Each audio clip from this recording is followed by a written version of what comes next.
So Yatra right now, primary focus is to make sure that our back-end processing and everything is all automation is taking place. So there's a more development happening in the back-end where we're trying to automate. There's robots that we're building. We're using AI to sort of help a customer in answering their questions. So rather than having customers call up our call center, there's like a self-serving portal that we're trying to build. A customer can come in, ask any question, either via chat or via email. Well, there'll be Autobots that will respond back to the customer.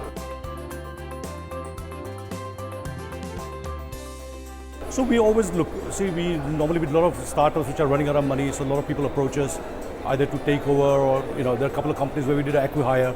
We took on all the staff, took on some of the technology. So we're always looking out for any acquisition or, anything that, fits in well with the company. So we try and look for something which is unique, something that's related, something that can gel into our existing operations. Our recent acqui-hire was a company called Genie, which was a mobile chat platform that they were building. They were running out of funds, so we took them on board and we built our own chat platform to help our customers.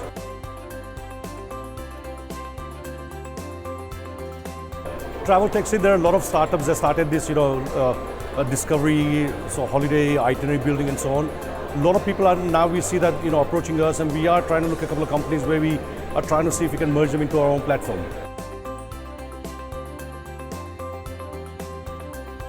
So next financial year is to automate as much process as possible at the back end. Second thing is work on our existing product. We have a cab app coming out, which will have all the integration with Ola, Uber, Easy Cabs. We're also looking at the activities market and strengthening our hotels and holiday business.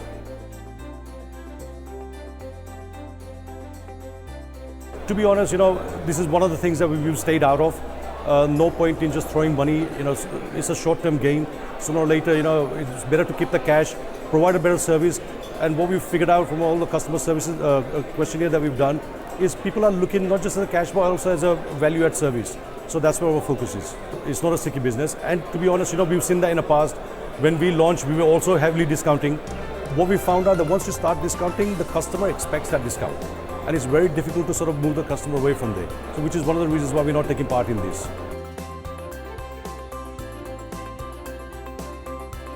Unfortunately, there are a lot of branded accommodation, but it's one of those things that, we had to be a part of it.